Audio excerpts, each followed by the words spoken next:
हर हर महादेव दोस्तों, मैं हूँ पल्लवी पुरोहित और आप देख रहे हैं टॉक टाइम टीवी और हमारे इस कार्यक्रम का नाम है परंपरा पथ।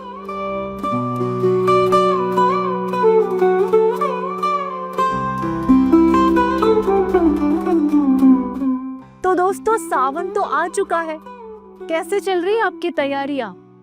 झूला झूलने की, रक्षाबंधन की, नाग पंचमी, जन्माष्टमी, तीज और हमारे भगवान भोलेनाथ की भक्ति की।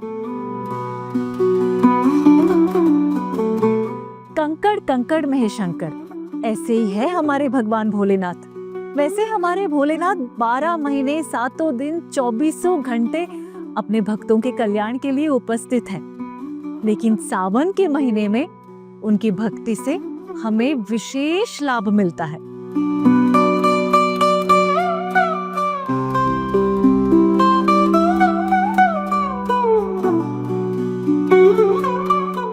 वैसे सावन को पुराणों में श्रावण कहते हैं। हमारे भगवान भोलेनाथ स्वयं कहते हैं, द्वादशस्वपि मासेषु श्रावणो मेति वल्लभः श्रवणार्हं यन्महात्म्यं तेनासौ श्रवणो मतः श्रवणरक्षं पौर्णमास्यां ततोपि श्रावणः स्मृतः यस्य श्रवणमात्रेण सिद्धिदः श्रवणोप्यतः। इस महीने में श्रवण नक्षत्र युक्त पूर्णिमा होती है। श्रवण का अर्थ है सुनना।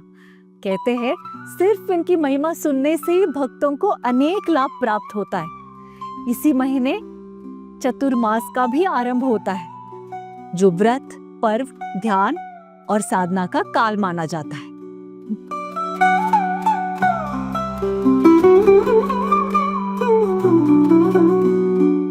तो आइए जानते हैं श्रावण मास और भगवान भोलेनाथ से जुड़ी हुई कुछ प्राचीन कथाएं। जब भगवान भोलेनाथ से ये पूछा गया कि उन्हें श्रावण मास क्यों प्रिय है, तो उन्होंने कहा कि जब देवी सती ने अपने पिता दक्ष के घर में योग शक्ति से शरीर त्याग दिया था, उससे पहले उन्होंने महादेव को अपने हर जन्म में पति के रूप में पाने का संकल्प लिया। अपने अगले जन्म में माँ सती ने माँ पार्वती के रूप में युवावस्था में सावन के महीने में निराहार रहकर कठोर व्रत किया, महादेव को प्रसन्न किया और उनसे विवाह किया। तब से भोलेनाथ को श्रावण मास अति प्रिय है। एक और कथा प्रचलित है। जब देवताओं और असुरों के बीच समुद्र मंथन हो रहा था, तो उसमें 14 रत्न निकले। उनमें से एक था हलाहल विष। सृष्टि के नाश का संकट था। तब भगवान शिव ने उस विष को पी लिया, लेकिन उसे अपने गले के नीचे नहीं जाने दिया। विष के प्रभाव से उनका कंठ नीला पड़ गया, इसीलिए उनका नाम नीलकंठ पड़ा। विष पान के कारण भगवान शिव के शरीर का ताप बढ़ गया। उनका ताप कम करने के लिए उनका भक्त रावण कावड़ में गंगा जल लाकर उनका जलाभिषेक किया। इससे भोलेनाथ को बड़ी राहत मिली। तब से हमारे भगवान भोलेनाथ को श्रावण में जलाभिषेक की परंपरा शुरू हुई।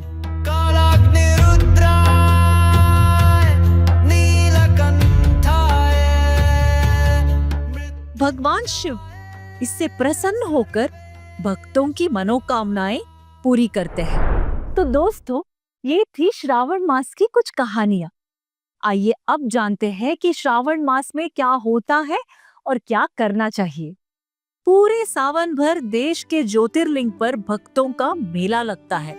कावड़िया लोग कई 100 किलोमीटर चल के गंगा जल लेकर शिवलिंग पर जल चढ़ाते हैं। हमारे चारों तरफ भक्ति भाव का ऐसा माहौल हो जाता है कि बस मन खुश हो जाता है और हमारे हर काम में ऊर्जा आ जाती है। महाभारत के अनुशासन पर्व में महर्षि अंगिरा कहते हैं, श्रावणम नियतो मासमेक भक्तेन यह क्षिपे तत्र तत्राभिषेकेन पूज्यते ज्ञातिवर्धनः। अर्थात जो पूरे श्रावण मास में नियमित रूप से सिर्फ एक समय भोजन करता है और पूरे महीने भगवान की भक्ति में लीन रहता है, उसे अनेक पुण्य प्राप्त होते हैं। स्कंद पुराण में भगवान शिव कहते हैं, किम बहुक्ते न विप्रश्ये श्रावणे विहितम तु यत् तस्य चैकस्य कर्तापि मम प्रियतरो भवेत्। अर्थात श्रावण में किसी एक भी व्रत का पालन करने वाला भक्त मुझे अति प्रिय होता है।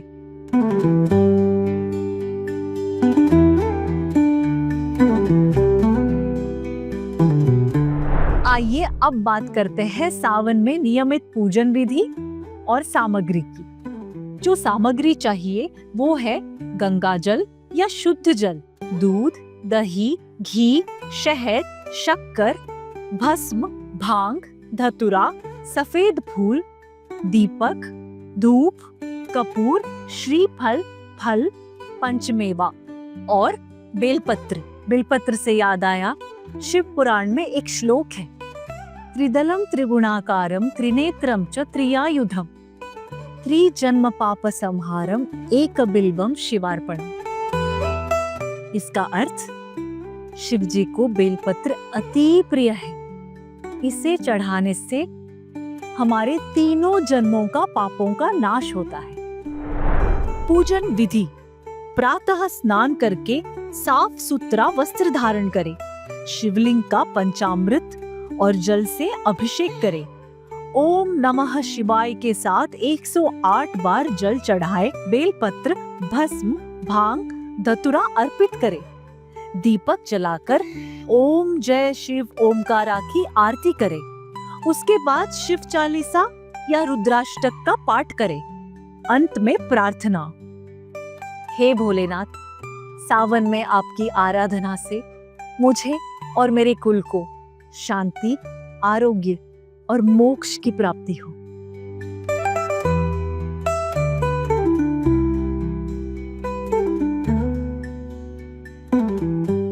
अब सुनते हैं सोमवार व्रत की कथा।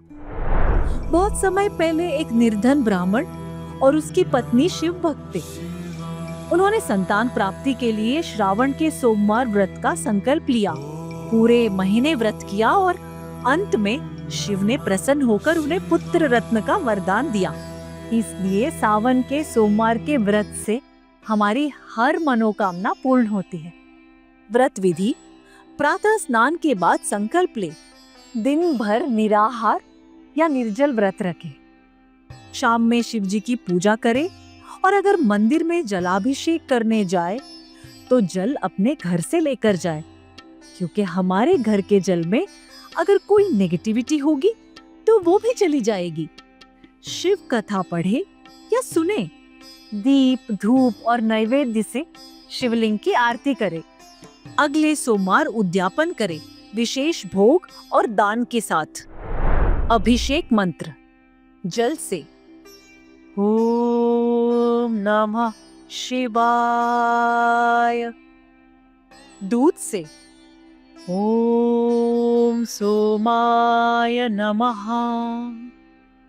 दही से ओम नमः शिवाय, घी से ओम त्र्यंबकाय नमः,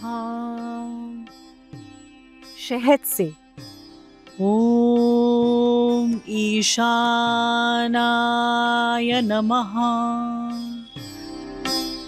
शक्कर से ओम रुद्राय नमः। कुछ और मंत्र भी शिव को बहुत प्रिय है, जैसे महामृत्युंजय मंत्र, ओम त्र्यंबकम यजामहे सुगंधिम पुष्टिवर्धनम उर्वारुकमिव बंधनान् मृत्योर्मोक्षीयमामृतात्। ओम। इसके अलावा शिव चालीसा, शिव महिमा स्तोत्र और रुद्र अष्टकम का भी पाठ करें। वैसे तो हमारे भगवान भोलेनाथ मनमौजी हैं, उन्हें बस दिल से, मन से याद करें, उतना भी काफी है।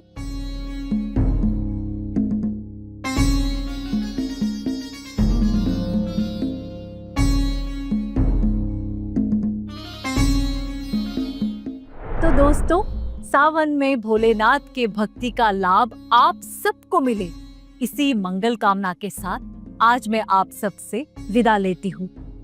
तो आज का एपिसोड आपको कैसा लगा, ये नीचे कमेंट पर जरूर लिखिएगा। सिर्फ इतना ही नहीं, अगर आपके पास भी श्रावण मास से जुड़े हुए कुछ कहानियां हैं, तो वो भी जरूर शेयर कीजिएगा हमारे साथ। और हमारे इस चैनल को लाइक, शेयर और सब्सक्राइब करना ना भूलिएगा। तब तक के लिए हर हर महादेव। आप देख रहे हैं टॉक टाइम टीवी, आपके एंटरटेनमेंट का असली अड्डा।